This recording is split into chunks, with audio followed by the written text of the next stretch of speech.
మహానాడుకు వచ్చే అతిథులకు 3 రోజుల పాటు జరగబోయే మహానాడులో ప్రత్యేకంగా భోజనాలు అందించడానికి మహానాడు సిద్ధమైంది. మనం ప్రస్తుతం ఆ భోజనానికి సంబంధించినటువంటి సరుకుల రవాణా చేయడానికి అలాగే లోపలికి తీసుకెళ్లడానికి ఉపయోగపడే సరుకుల దగ్గరే ఉన్నాము. ఇక్కడ మనం చూడొచ్చు 3 రోజులకు సరిపడేటువంటి స్టాక్ పాయింట్ ఇది. ఇక్కడే వెజిటేరియన్కి సంబంధించి నాన్ వెజిటేరియన్కి సంబంధించి అందరికీ సరిపడినటువంటి బియ్యము అంటే మసాలాకు సంబంధించినటువంటి సరుకులు, ప్లేట్లు, గ్లాసులు, అలాగే ఎర్రగడ్డలు, తెల్లగడ్డలు అంటే మనం వంటకి ఏవైతే వాడుకుంటామో సరుకులు ప్రతి ఒక్కటి అందుబాటులో ఉంచడానికి ఇక్కడ స్టాక్ పాయింట్కు చేరుకున్నాయి. ఈ స్టాక్ పాయింట్ దగ్గర నుంచే మనము నేరుగా భోజనశాలకు తీసుకెళ్లి అక్కడ వాడుకోవడానికి అనువుగా ఉపయోగిస్తారు. అసలు ఈ స్టాక్ పాయింట్కు 3 రోజుల పాటు నిర్విరామంగా అందించబోయే భోజనాలు stock point incharge Kilar Shivaji గారు మనతో పాటు ఉన్నారు. ఆయన అడిగి తెలుసుకునే ప్రయత్నం చేద్దాం. సార్, ఈ 3 రోజుల పాటు ఇక్కడ దాదాపు లక్షలాది మంది జనాలు వచ్చే అవకాశం ఉంది. వాళ్ళందరికీ సరిపడే భోజనాలు అందించడానికి మీరు సిద్ధంగా ఉన్నారా? ఎంత స్టాక్ పెట్టారు? మాది Ambika's catering and event organisation అండి. విజయవాడ నుంచి మేము గత 11 ఏళ్లుగా 2014 నుంచి ప్రతి మహానాడును కూడా ఈ తెలుగుదేశం పార్టీకి కార్యకర్తలకి పెద్ద పండగ అయినటువంటి ఈ పండగలో మేము ఆతిథ్య స్వీకరణలో పాలు పంచుకోవడం మాకు అది దక్కిన అవకాశం అండి. ఈ 11 ఏళ్లుగా మేము ఈ మహానాడుని విజయవంతంగా చేస్తున్నామండి. దానివల్లనే ఈసారి కూడా మాకు అధిష్టానం మాకు ఆదేశించి రోజుకి 50,000 మందికి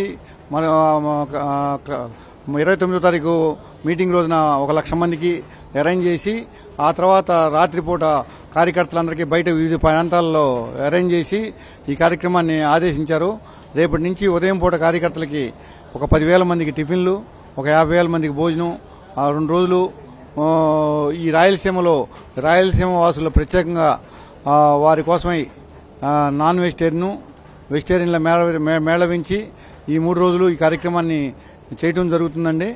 ఈ కార్యక్రమంలో మేము భాగంగా మొదటి 2 రోజులు మేము డ్రై ఫ్రూట్ హల్వాలు, చక్కెర పొంగల్లి, తాపేశ్వరం కాజాలు మరియు అల్లూరియా మైసూరుపాకులు ఈ పెట్టి దోసకాయ మటను, గోంగూర చికెను, ఆంధ్ర స్టైల్ చికెన్ కర్రీలు, 3 రోజులు కూడా కోడిగుడ్డు కర్రీలు పెట్టి మేము ఈ కార్యక్రమాన్ని ఫుడ్ కమిటీ వారు, లోకల్ ఫుడ్ కమిటీలు మరియు రాష్ట్ర కమిటీలు, ఫుడ్ కమిటీలు మరి అధిష్టానం ఆదేశానుసారం 10 లక్షల వాటర్ బాటిల్స్తో ఇక్కడ అన్ని కార్యక్రమాలని గత 10 రోజులుగా మేము 2,000 మంది వర్కర్స్ని ఇక్కడికి తీసుకొచ్చి అహోరాత్రులు మేము ఏర్పాట్లు చేస్తున్నాం. అలాగే కమిటీ వారు కూడా అన్ని పకడ్బందీగా షెడ్లు అన్నీ వేసి ఇక అప్పచెప్పారు. మేము ఈ కార్యక్రమాన్ని విజయవంతంగా ముందుకు తీసుకెళ్తున్నామని. సార్, ఇప్పుడు మీరే చెప్పారు దాదాపు 11 మహానాడులు కూడా మేమే దీనికి భోజన సదుపాయాలు ఏర్పాటు చేశామని. గతంలో మహానాడుకు ఈ మహానాడుకు మీరిచ్చే వంటలలో ఏవైనా వెరైటీస్ ఈ సంవత్సరం అందించబోతున్నారా? మేము గత మహానాడుకి ఈ మహానాడుకి తేడా ఏంటంటే ఈ రాయలసీమ వాసులకి నాన్ వెజిటేరియన్ రుచులు ఆస్వాదించడం సహజ గుణం కాబట్టి వారి కోసం వెజిటేరియన్ గతంలో అంతా కూడా వెజిటేరియన్ భోజనాలు పెట్టినప్పటికీ ఈ సంవత్సరం వీరికి నాన్ వెజిటేరియన్ భోజనాలతో ఏర్పాటు చేయమని చెప్పడం వల్ల అదే ప్రత్యేకంగా నాన్ వెజిటేరియన్తోనే వీరికి ప్రత్యేకత అండి. నాన్ వెజ్ ఓకే అండి, ఎందుకంటే రాయలసీమ ప్రాంతంలో ఎక్కువగా నాన్ వెజ్ ఇష్టపడతారు కాబట్టి మీరు నాన్ వెజ్ చేయడానికి ఓకే. కానీ ఇందులో ఏమైనా స్పెషల్గా అంటే ఈ ప్రాంతానికి సంబంధించినటువంటి కర్రీస్ కానీ లేదంటే ఇతర ప్రాంతాల నుంచి కొద్దిగా వెరైటీస్ ఏమైనా దీంట్లో ప్రవేశపెట్టబోతున్నారా?